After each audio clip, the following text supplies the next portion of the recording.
Welcome back to Today in Atlanta Sports. Alex, how about those freaking Hawks? Um, Go! Go! I thought they would have a tougher matchup with Charlotte, but I think at the end of the day, you saw experience kind of shine through. They looked like they were ready. Defensively, it was one of the best performances we've seen probably from the Hawks all season, which is what I expected. I mean, I talked about the high intensity matchup. I mean, yeah, the Hornets only scored 103 points. They're one of the best offensive teams in basketball. The Hawks brought it from the opening tip. The Hornets did not. There was a moment there at the end of the second half where the Hornets cut the lead to 6, and LaMelo Ball had an opportunity to take the last shot, maybe cut it to 3, maybe cut it to 2, or 4, or whatever. But they went on a little 6-8-0 run in the half, and that could have changed a lot of things. But instead, LaMelo, which is like, this is just what I'm talking about, experience. This guy's a 20-year-old kid. He was awful yesterday, downright terrible. I don't care if he had 24 points. He might have been the worst player on the floor.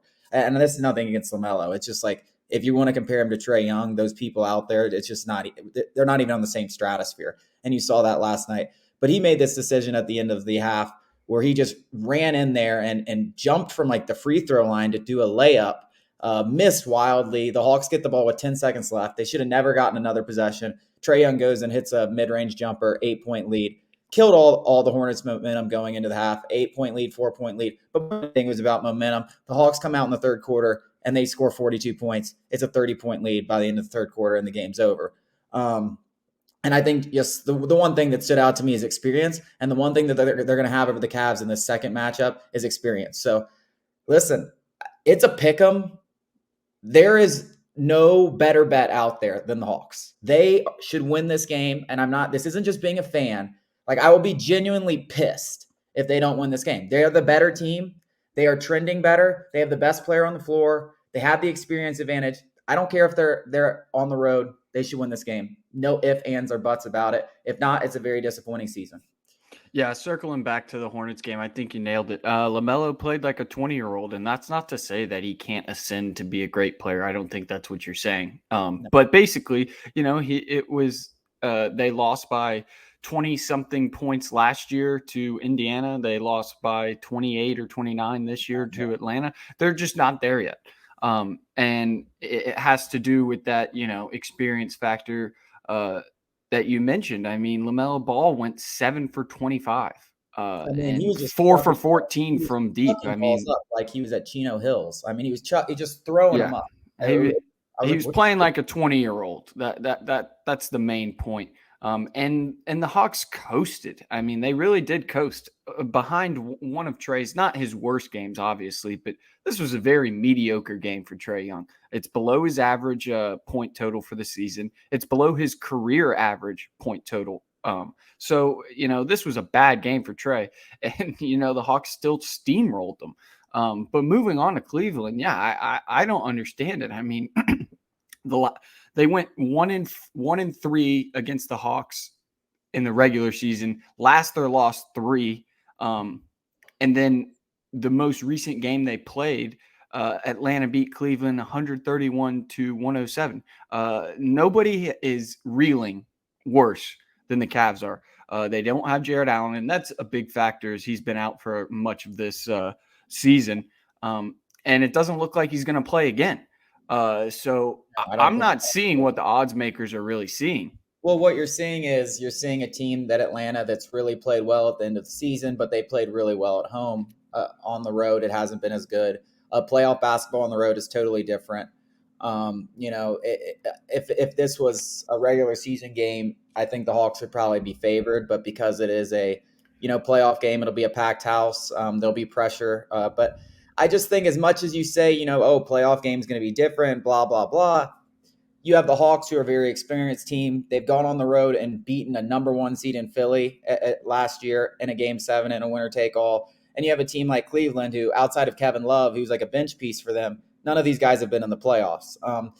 Cleveland's a talented team. They've had a great year, but ever since they've lost Jared Allen, they've lost 9 of their last 12 games. The Hawks have won 8 of their last 10. The last time these two teams met, it was 131-107. I know the game was played at home, but it's not there's not a 24-point difference just because you played a game home on the road. And I just think, if you look at the Hawks last year in the playoffs, they played just as well on the road as they did at home. I mean, they beat Philly three times, 3 out of 4 times on the road. They beat them 3 out of 4 times. That's a much more difficult place than Cleveland's going to be on Friday night. They beat them 3 out of 4 times, including Game 7. They beat in Game 1 at Milwaukee of the Eastern Conference Finals. Trae Young drops 50-10, or 50. It was, I think, 49-11 or something like that. They win in Milwaukee. So I mean, this is a Hawks team that really has. I mean, they won 2 out of 3 games against the Knicks. I mean, this is a Hawks team that's been better on the road than they've been at home when you talk about playoff basketball. So I mean, you talk about odds, you talk about bets, and I understand that Vegas, they're going with the well-rested team. Not they're giving it a toss-up, but well-rested home team, bro. If you're talking about a bet where I would be shocked if the Hawks lost this game. This is it. I mean, you have to lay your cash on the line. And if the Hawks lose, listen, it is the NBA. They can lose. Saying the Cavs can't win a home game in a winner-take-all, that's blasphemous.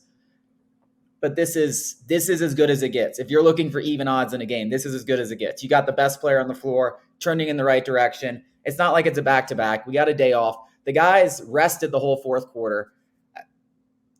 The Hawks have played well. They've shown they can win on the road. This to me, I am going to throw, and I haven't bet in a while. I'm going to throw at least $1,000 on the Hawks, at least. Something more interesting on this topic is, according to Caesars, their odds, the Hawks actually opened up as underdogs, 1.5-point underdogs, which was quickly bet to even, and in some places it's all the way up to 1.5 favorites for the Hawks. So I guess it depends where you're getting your odds from, but yeah, it's hovering around that even mark straight up, which is it's insane. It's going to keep going towards the Hawks. I'm telling you, the big money. This is a game where I do not see. I don't see where anyone. And like I said, I keep saying it's not impossible. But when you're looking for a bet, you're telling me this is a 50-50 chance, bro. This is not a 50-50 game. This is just not. There is no absolute way. The Cavs have lost 20 of 27. They have been awful without Jared Allen. They were not good against the Hawks. That's the big thing is if they get Jared Allen back, and it hasn't been confirmed he's out. Though I think speculatory, it's not looking good. But still, even with Jared Allen, I would still feel confident. Yeah, I mean, the dude hasn't played in 25 games or 20 games. What did I say about John Collins? I don't even want him back because the guys are vibing, they're playing well. Gallo's playing great. I don't want to deal with an injured guy back. Now it's a little different with the Cavs because they've been playing awful without Jared Allen, so they probably do want him back. But still, even if he comes back, what is he going to give you? 25 minutes at most? At most, I mean that's big, but is he going to be it just? And it doesn't matter. I'm still going with the experience. The teams that's shown they can win on the road, that they show it doesn't phase them. They're hot, man. This Hawks team is hot. The way they played it pisses me off that they're in this situation because they played fantastic down the stretch here. I mean, they are beating good teams. Even when they lose, they lose by 2 on the road to Miami in a game that they easily could have won. They lose in a close game on the road against Toronto in a game they easily could have won. Those are their 2 losses in the last 11 games. Cleveland is not as nearly as good as either of those teams, not playing nearly as well, and everything's on the line. And this team plays well with pressure on the line. They've shown it time and time again. So why would I feel anything else is going to happen? I know this team's going to play well. I know that they're playing better defense. They're playing better offense. They're playing better all around. I don't know why it took so long for this to happen. And I don't know why we're in the play-in tournament, but it's where we are. We're in the situation now. And listen, I don't want to get into the whole manifestation things, but buddy, if we win the damn game, we are beating Miami. And we are beating Miami. So let's just take care of business. I hate to be in a winner-take-all game, but I love being in a winner-take-all game with Trae Young. Yeah, I mean, it'll take us getting to the second series in the playoffs for Trae Young not to be the best player in any game.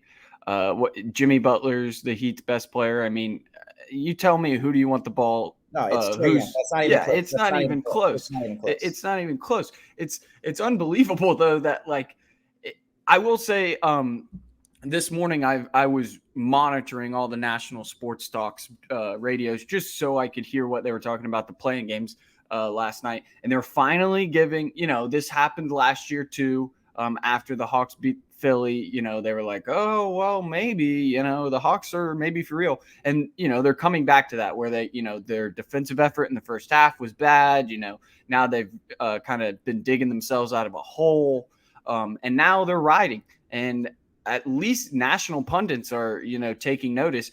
And they were talking about the Cavs game and then immediately started, assuming the Hawks were going to beat Cleveland. And then they were just talking about, I wouldn't want to see Atlanta if I was Miami. They were like already talking about that first round series as if, basically, it's kind of written off, which is, a dumb thing to do, but it just shows, what the Hawks have been doing these last few weeks.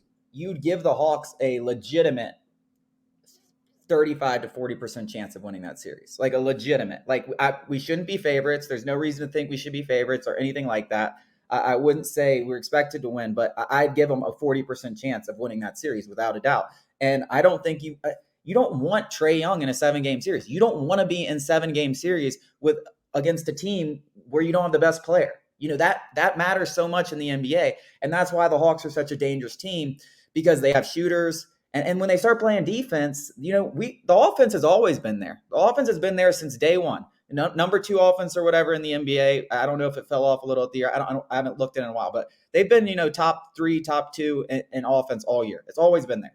When they start playing defense like they did against Charlotte, that team's damn near unbeatable. Like the team that showed up against Charlotte isn't getting beat by pretty much anyone. Like Milwaukee would have to bring their best game to beat that team that showed up for, the Hawks.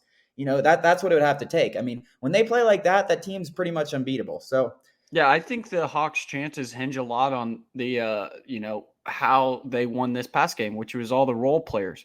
Danilo, finally DeAndre Hunter decided to step up. I mean, he is so important to this team.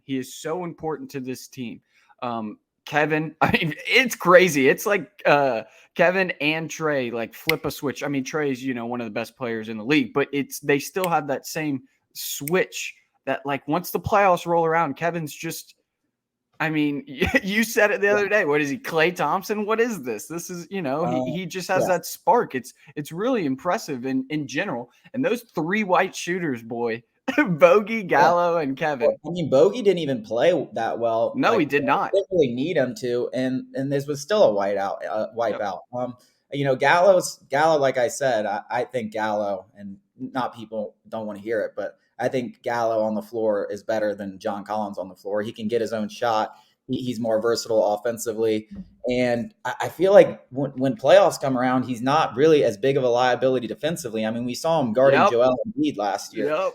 So I just feel like it's a different player, at this point. And I think that's the main reason why I believe John Collins will be on his way out at the end of the season. But that's another story we'll get into for another day. But I'm super, super excited. I think DeAndre Hunter, if you want to talk about a key to the Hawks making a legitimate playoff run, it's him. The guy over the last, not just yesterday, over the last 5 games, I think I really noticed it when we played the Raptors and lost. The way he's been attacking the rim and aggressively putting the ball on the floor, going out to rebounds, pump faking and going to the floor, and that just opens up everything. It just like they have to respect that. Your shot feels more comfortable. They're a little more, not trying to just go out and get a hand in the face. So he's been a different player for the past like 4 or 5 games. And I think he's the key. I mean, you want to talk about a deep playoff run. If he's like that, if he plays anything like he does that, this Hawks team is more dangerous than they were last year. I mean, it's crazy to say, and people that don't watch the Hawks are going to be like, oh, no, that's fucking stupid, Chase. No, you're just a homer motherfucker. No, I'm not. Like, I'm telling you right now. Yes, you are, but you're not wrong. Yes, but if DeAndre Hunter is out there playing like this, we didn't even have him last season. This team is more dangerous than last year, and it's not even close. Yeah, I've been big on this John Collins thing for a while. The dude just can't get his own bucket. He's so dependent on Trae to basically get any sort of basket other than, his only move in the post is, pretty much turning around and hitting a jump shot over a smaller defender. That's all he's got. I mean, and even that is not that efficient. I agree, though, that this team, on paper, it doesn't look better, but the eye test tells you something different. Well, on paper, it's pretty much the same, but with DeLon Wright, and if John Collins comes back, obviously. But yeah, I mean, I don't think John Collins really moves the needle that much, which is why I think people are going to want to trade for him this offseason. You know, he definitely has still attractive suitors, and maybe he fits better with another team. I have a hard time believing that because I think Trey makes him look fantastic, and I think they're fantastic in the pick and roll. And I don't know another point guard that would be better. There wouldn't be another point guard better with him in the pick and roll, and I think that's what he's good at. But I just feel like, I mean, when you see this team with Gallo out there, there's just not much of a drop off, if any. Which is why I think, you know, you get rid of that contract of John Collins in a trade, get what you can for him, and use that money elsewhere. But again, I don't want to talk about that. This is about the play in, the playoff, and I mean, I don't really know what else to say. I mean, I think we pretty much hit the nail on the head. Like, the Hawks just have to take care of business. It's a business trip. You know, it's a business trip up there. They gotta go up there and take care of business. They're the better team.